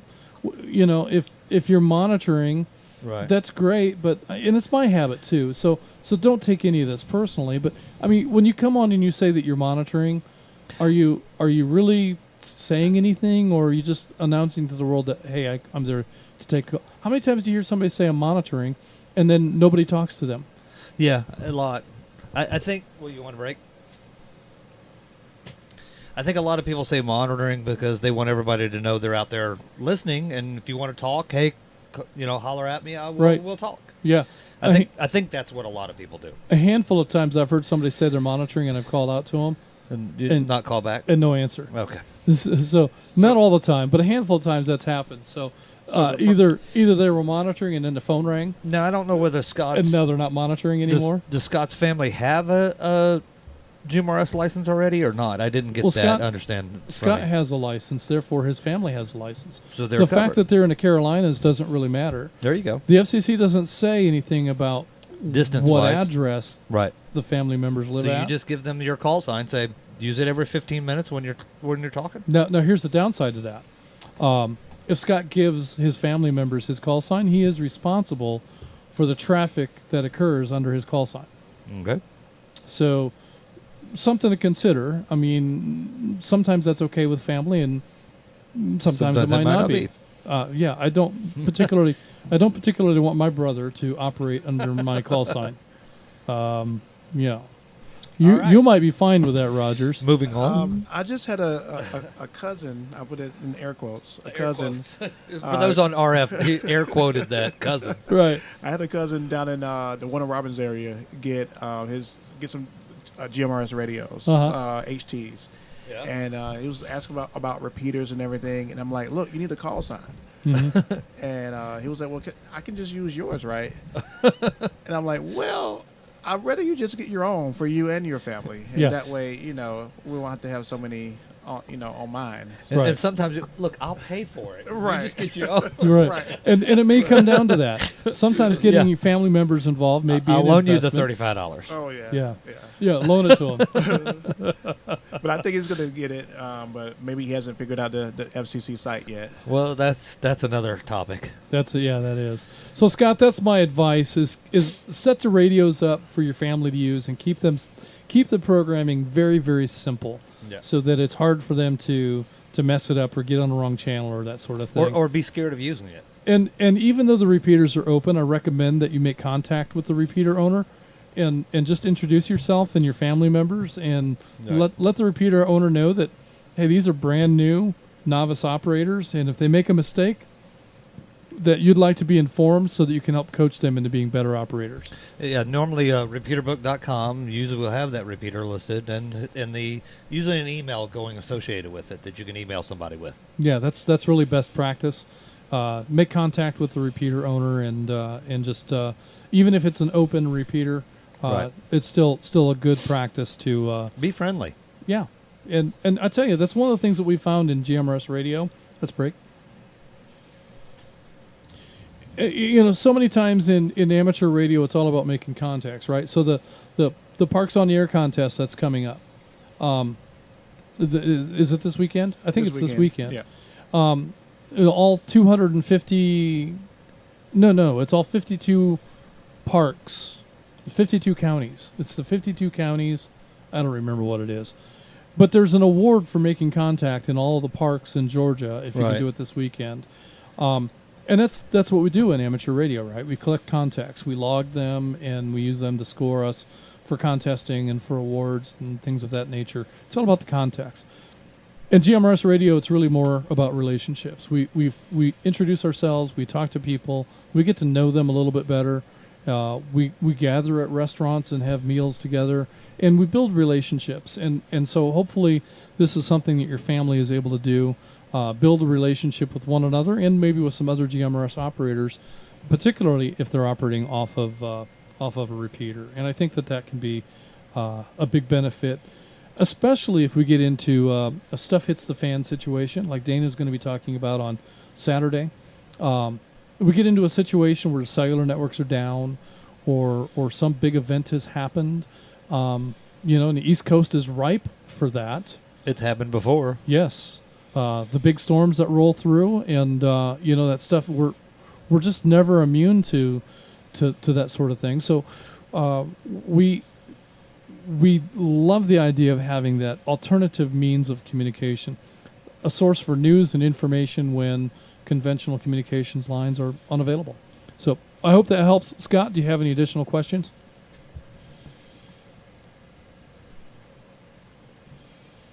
That'll do it for tonight. Thanks, and good job, guys.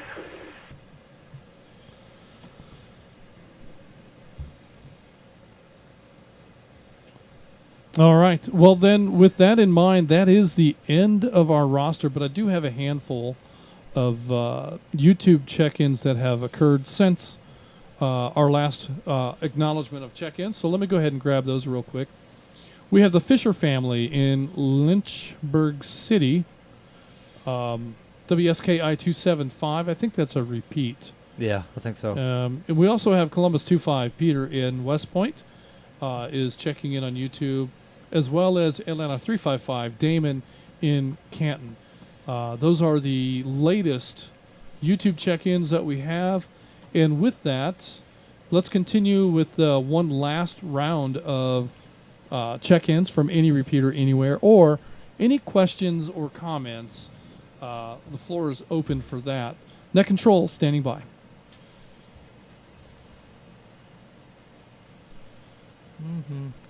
Atlanta 849 with a comment. This is WSGS 735 Unit 40. Orestes in Palmetto, Georgia. Checking in. 40? Yeah, 40. No, not YouTube. I think he said checking in. Oh.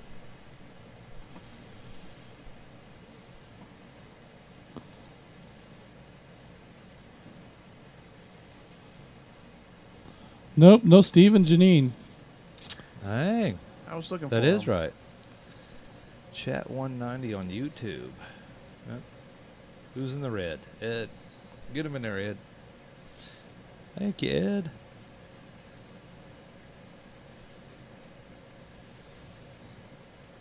All right, can you say the name of that town? I think I can say it. I can't say Orestes' last name. Barely his first name. I don't think I'm going to try his last name. But I think I can say Colioca, Tennessee. Colioca. That's very good. I think that's it.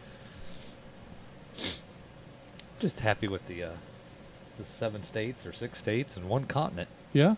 Yeah. That's pretty cool. It is. If you're happy and you know it, Clap key your the hand. mic. Oh, yeah. Well, there you go. Hit the PTT. All right. We have additional check-ins from Noonan 40, Orestes in Palmetto. I've got you marked as in. And also from YouTube, we've got Chattanooga 190, Clifford in Colioca, Tennessee. As well as a comment from Atlanta 849. First, let's go to Orestes, Noonan 40. Tonight we're talking about getting friends and family involved in radio. Hey, how you doing, y'all? Yeah, I when I first started last year with the with North Georgia, I had bought some walkie-talkies, radios, some Bofang's for my kids to have, and I have a base station, so I gave them each a radio and told them if there's any emergencies that take the radio and try to contact me, or if you're on the road, take it with you, and you can contact somebody. I didn't give them the repeater frequencies. I just gave them the radio, and I plugged in channel 20 and channel 22, I believe, so they can have those channels to call me on. I have a radio with dual frequency, and so far it's been a pretty good idea, and they keep them monitoring. They got them on, and And if I need to get a hold of them, I can just reach out there and talk to them, and they can give me a radio check and see how they're doing. And that's about all I can do out there is just give them all a radio, and hopefully they'll use it wisely. And if they need to help somebody, or it's there for them to use. So that's all I can do there. Back to you, Regent. Very good, Orestes. And what a great way to be able to stay in touch with the kids. Exactly. Yep. I wish that my kids would get more involved in radio at any level. Yeah. But my son Jordan is living with us again now, and he's back from the Army, trying to figure out what he's going to do when he grows up. And I love having him around, and he's a huge help on the property. But it's a perfect opportunity for him to be engaged with us tonight. And he says, Dad, if you really need to have me there, I'll do it. Right. But I want him to want it. Right. And he doesn't. And sometimes want it skips a generation. Yeah. Sometimes it's that you don't want to do what your parents did. But then you see your grandparents doing it, and you're like, hey, that's what were they doing? Yeah. So. Yep. So anyway, that's fantastic that you've got your kids involved in radio, and I think that's the universal answer is hand somebody a radio. Mm-hmm. And I've done that a handful of times. I've handed people radios and said, take this home, tune in on Thursday night, listen to what we do, and if it's something you think you'll enjoy, you can pursue it further. Right. But oftentimes people say, well, I took it home and I turned it on, but I didn't hear anything. Right. And I get the radio back, and it's on some repeater that they would never hear, based on where they're at. So, right. And maybe that's the problem. The radio isn't simple enough. Even though it's pretty simple, they get to fumbling with it, and they get it off the channel, and they don't know how to get it back. And right. And then when it's showtime, they don't hear anything.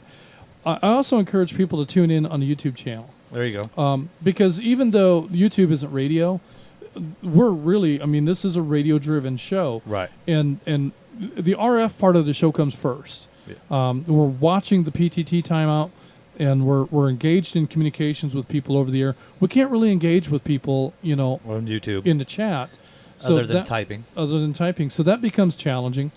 So, and Ed, if you'll kind of stand by, I'm going to come to you here in a moment to see if there's anything from the chat that we should bring to the program.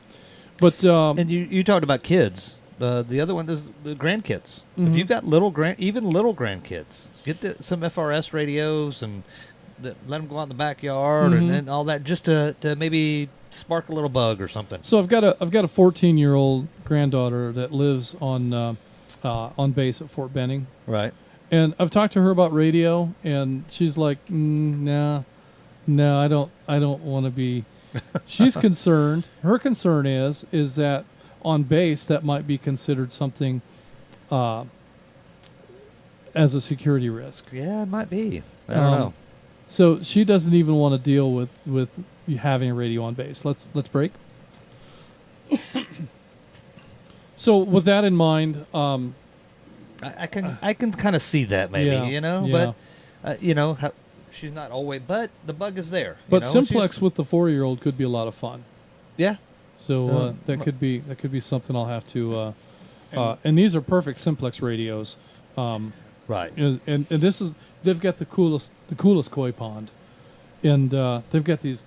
I must have a dozen koi fish that are 18 inches, 2 feet long. Wow. These right. They're really, really fascinating fish. I'll have to grab some video of them. She could drop the radio in the koi pond, and I wouldn't care. Right. And she probably will. Yep. And it may still work as well. It probably will. Right. Or the the kids leave it out in the backyard and let it get rained on, and what? So when it came out of the Ziploc full of water, it didn't work. Right. But when it dried out, it did. So I think was it powered on when you put it in there? Do you remember? I don't remember, but I did turn it on while it was wet. Oh, you did. I did. Oh, well. But it didn't. Obviously, it didn't come on. I would have been very surprised if it had. Right. But I don't know. I think that's definitely an option. So with that, we've also got Pamela's comment. Pamela's comment, and did we get? No, we've got those. We've got. There was two. We've got some brand new. The last two were new ones. Let me go ahead and acknowledge Atlanta 374 Lamar in Dawsonville checking in on YouTube, and Atlanta 745 Randy in Sugar Hill checking in on YouTube, and that'll bring us to close out the evening with Atlanta 849. Pamela, you get the last word. Well, guys, I appreciate that. Being the only female out here that seems to be able to speak on this radio. Anyway, you talk about the pamphlets and all. Maybe I could get some of those at the picnic to hand out when I'm talking to people and pass the word around that way. But also, I remembered a friend, Ernest, a co-worker of Ernest's. Actually, we got him started. He's in the Gainesville. His Gainesville number, and he gets on occasionally. He might listen. He doesn't talk a whole lot, but we did do that. And his grandson, actually got amateur license because they're in Alabama, and his son is in college, and so he's able to communicate with his son on the amateur side. So that really helped. Break. And the other thing we do at the meeting is we have a folder that we have different information sheets to show people about the channels and the repeaters and all, to give them an idea of how things kind of connect together. And people really appreciate that. And the last thing, a couple of weeks ago on the net, we did have somebody from Mexico. So now it's Mexico and the UK, just to update your information. And been a great net, and I appreciate hearing from everybody. And I'll let you have it back to you. Comment. I heard a comment in there. Let me respond to Pamela, and I'll come right back to you. We'll get your TAC number, and we'll come back to you. Hang in there for just a minute. Pamela, thanks for that. And, we'll definitely bring some brochures to the picnic and send you home with a few. And remember, you can bring friends to the picnic. That's right. You bring some folks to that. There'll be if some. If you're registered, then just tell them you're going to bring 2 extra and put your count in, and they can see what it's all about. That's right. So definitely would encourage people to do that. We had a lot of non-members at the last picnic. Yeah. And it was nice to be able to visit with folks and kind of get a sense for the community out there. So very good stuff. And Pamela, I think that. You had commented earlier that you didn't know if you were still going to have a job at the picnic. I'm fairly certain the volunteer roles are wide open, mostly unchanged. So you might check in with CV to confirm that, but I believe that is the case. They perhaps we haven't communicated that very well, but that is generally the expectation. So if you volunteered last year and you're not available this year, you need to let us know, because we're planning on you. Mm-hmm.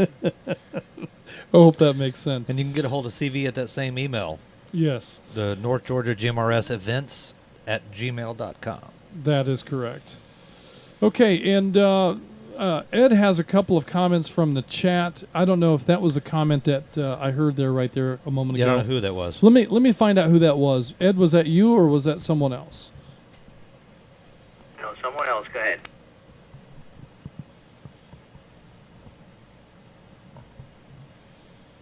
Other station with a comment. Go ahead.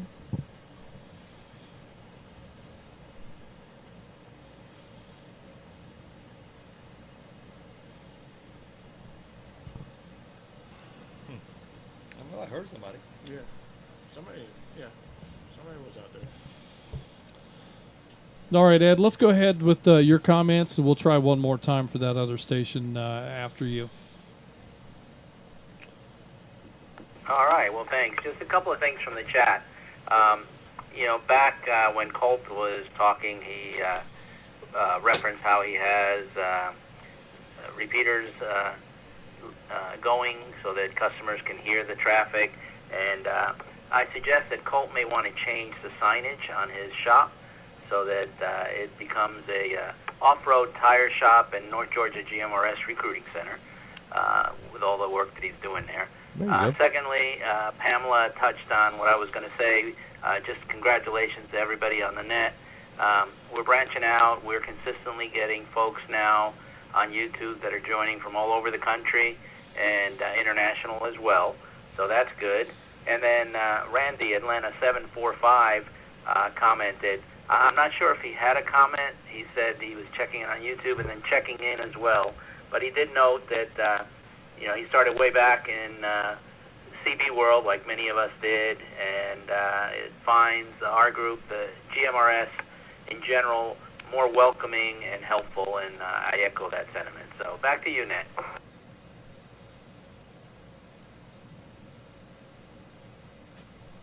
Very good stuff. And, I think that's really what we're all about here is again, friendly, family, communications. oriented. Yeah. And, the North Georgia GMRS Recruiting Center in Dalton, the carpet capital of North Georgia GMRS Radio. Right. There you go. I think that's a great idea. So looking forward to seeing the signs change. I've got some Google Street views of the tire shop there in Dalton. Do you? Okay. So we do have the reference Right. from what the signs look like today versus when Colt has the new signs made. So we'll be looking forward to seeing that that real soon. All right, and all right, let's see one more time if that other station has some comments. Comment? All right, comment. Go ahead.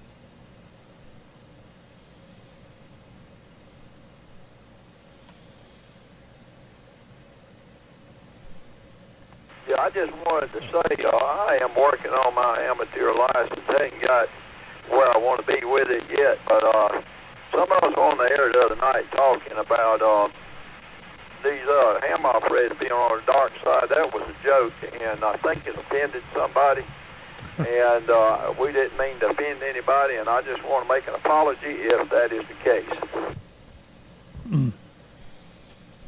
Yeah, I appreciate the sentiment, and I've heard that comment a number of times about. And I think it's meant all in good humor, you know? I think it is. Personally, I'm not a fan of the phrase. I don't think anybody's ever heard me mention the dark side or the light side or anything like that. Radio is radio, all right? We're all radio operators. I don't think there's a reason to discriminate between one versus the other. And the GMRS has its pros and cons. Amateur radio has its pros and cons. Right. GMRS serves a group of people that amateur radio can't. Right. All right. So we have people that can't pass an amateur radio test. Right. We have people that won't pass. That don't want to. An amateur radio test. Right. And so both of those folks fit very well into GMRS radio, and GMRS radio can serve that group very, very well. Alternatively, GMRS radio doesn't do a lot of what we can do in ham radio. Right. There's a million things in ham radio that you can do, and GMRS is limited to short range communications, and it's limited to voice. We don't have digital modes. We don't have. We have a very tight limitation on what we're capable of doing here. So it really isn't a light side or the dark side, or that personally is not a phrase that I'm not offended by it, but I'm not a fan of it. I agree with that, but I don't know that I've ever heard anybody say it being derogatory or something. It's more lighthearted. Hey, I'm going over to the dark side. You're right. Finally made it over to the dark side, kind of just jokingly. But yeah, so that's the way I take it. And I think that's the way it's meant. And so there again, I agree that there's no reason to take offense to the term, even though I don't like it. I'm not offended by it. Right. And I don't think that anybody ever meant that term to be discriminatory or derogatory. But that's, I think, the key to this network is somebody thought somebody was offended, so they took time to come on air and apologize for possibly even offended. Not that they did, but they possibly could have offended somebody. And we appreciate that, because that's what this network is about. That's very much so. It's about relationships, and that's a big step towards building relationships. All right, Tony, you think we can close this thing up? Yeah. Was Ed was done, right? I think, Ed, were you done? Did you have anything more? No, that was it. There was one more comment that came in as we were wrapping up, talking about how AI is a great tool that can be used to help people understand what GMRS is about, what the channels are about, and point to different websites. So that's another great comment in there. But that's it. All right. Yeah, AI is something that I'm personally terrified of. Yeah. Rogers has embraced it, and yes. he's shown me a number of ways it can be useful and helpful. And I'm just a dinosaur when it comes to that technology. I've seen too many films that feature John Connor. And right. Terminator. I'll be back. But we're not quite there yet, so we could just type it on the computer. This is like AOL chat or something. And we are 15 minutes from being there. I find myself more and more, instead of typing the question, just asking the question. So I find myself using it a hair more, just because I don't want to have to go through all the searches that are ads and BS. So anyway, I use Grok today. Okay. All right. Well, yeah. So AI's got its place, and it's coming. There's nothing I'm going to do to stop it. No. And I'm firmly believe that as I approach my retirement, AI is going to be standing right there to take over your job, and it may even beat me to it. So we'll see. That's happening a lot around the world now. I believe it, and I think that the work that I do could absolutely be done by AI. And probably at a higher level of quality, fewer mistakes. Just today I was doing some testing, and in that testing I came across 2 errors that I cannot believe that I made. But let's face it, the level of complexity is such that there's just no way, without some quality assurance checks, that you can go through this work and do it flawlessly. I just don't think that's possible to be done by anyone, except probably AI. Yeah, probably and AI AI could do doesn't. it. They don't need smoke breaks or bathroom breaks or anything. So we've built tools to go through and to check for things, and even using these tools, sometimes we miss stuff. So, but that's where I'm at. We've built the draft. We've done the preliminary testing. The QA stuff hasn't been done yet, so we still have opportunities to find and correct these errors. But the 2 that I found today surprised me, because they're pretty elementary and they shouldn't have been made, but they were. We're only human, right? We're only human. Yeah. And despite all the years that I have in doing this work, AI is going to have great success in the work that I do. I think, as soon as somebody figures out how to make it do that, I'm going to stand back and watch. I'm not going to participate. I don't want to lead the charge. I'm just going to be a spectator in that whole game, and if it forces me out, I'm okay with that. So be it. Yeah. I'm okay with that. I used to have a retirement goal. Let me break. I used to have a retirement goal of retiring at a particular age, but now I think that my retirement goal is to just get out when I'm done, and that could be any time. Not a bad idea. I don't have to. I don't have to prove anything to anybody. No. I certainly don't have to prove anything to AI. It's a good thing about getting old. Yeah. I'm done caring about any of that. And happy birthday, Rogers! You're getting older as today. You're catching up. Yeah. Yeah, 45 revolutions around the sun. Yeah. Those are big laps. Yes. Yeah. Those are big laps. All right. Good stuff. Congratulations. This concludes the North Georgia GMRS Regional Net. Tonight we had a total of 67. That's a pretty good turnout. Chickens. 67 chickens, including net control. We will now be returning the repeaters back to normal use. Everyone who signed in should sign out. Don't forget to like and subscribe, and remember, comments on YouTube videos shows engagement with the video and helps the channel, not the new channel, helps the channel grow. Looks like the editor got in there ahead of me. Yeah. Tune in next week on any North Georgia Amateur Radio Association linked repeater or on a YouTube live stream when we talk about whatever it is we're going to talk about. Radios in the field Oh, no. It's going to be PL tones, CTCSS, DCS tones. What are they and what are they not? Tone.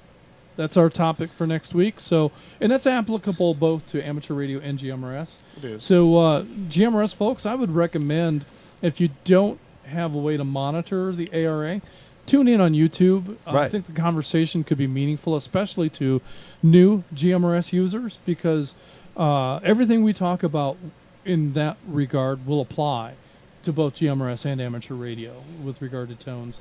It could be an enlightening conversation, help you to understand how the tones work and what they don't do.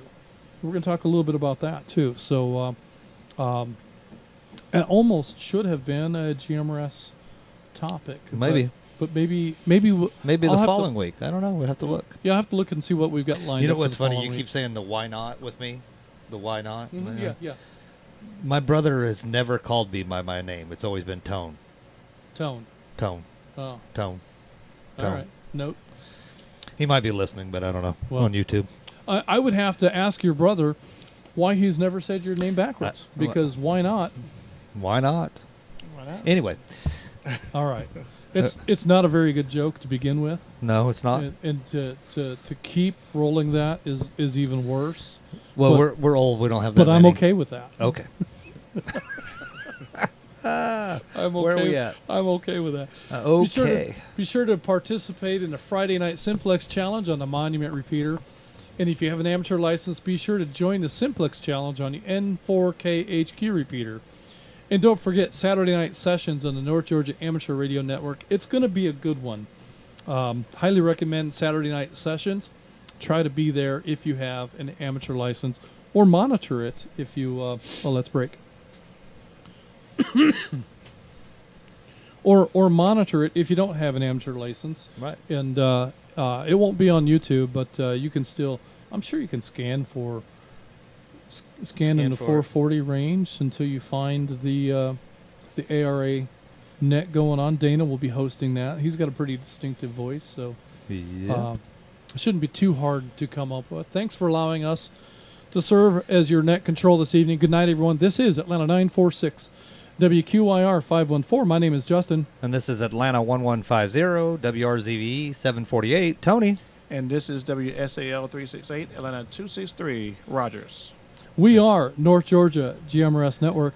And we are clear. Are we clear? We're clear. Good night, everyone.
you.